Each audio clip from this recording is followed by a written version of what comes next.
një trapez barakras, ku dim që dy kraj janë të barabarta.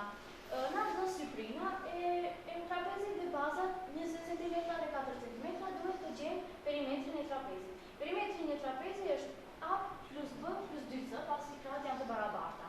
Por me që ka është dhënë syprina, ne dim që syprina e një trapezi është A plus B thyer për 2 herë H, pra në këtë rast e dim që është 72 cm katror, dhe A-ja plus B do të jetë 24, pra 20 plus 4 herë H thyer për 2, 72, dhe gjejmë që lartësia do të jetë 6 cm në bazë të syprinës që na është dhënë.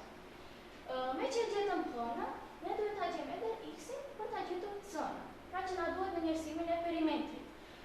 2x plus 4 është e barabartë me 20.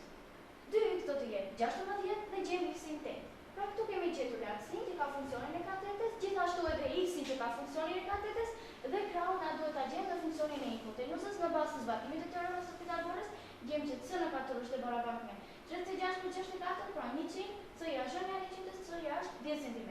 Pra perimetri një trapezi është A plus B plus 2C, perimetri është 20 plus 4 plus 2 herë 10, perimetri është 20 plus 4 plus 20, pra 24 cm. Dhe detyra tjetër na është dhënë një deltoid, gjithmonë e dim që te deltoid kemi dy brynje lartë të barabarta dhe dy brynje poshtë të barabarta. Na është dhënë gjithashtu edhe një diagonale që nuk është simetrale, pra që nuk e ndan atë në dy pjesë të barabarta, dhe duhet të gjejmë syprinën e një deltoidi.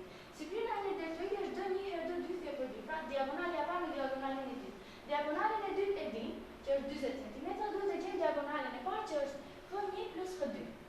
Atëherë le ta gjejmë H1 në bazë të teoremës së Pitagorës. Domethënë kemi 25 cm hipotenuzë dhe 20 cm katete.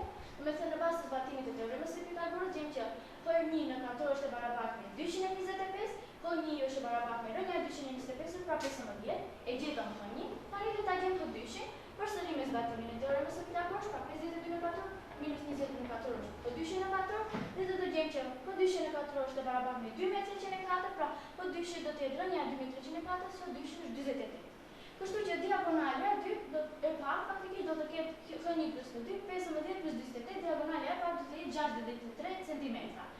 Pra thamë që syprina është diagonale e parë diagonale e dytë thyer për 2, pra 63 herë 20 thyer për 2, 2 me peshin e 20 thyer për 2, dhe gjejmë që syprina është e barabartë me 1260 cm2.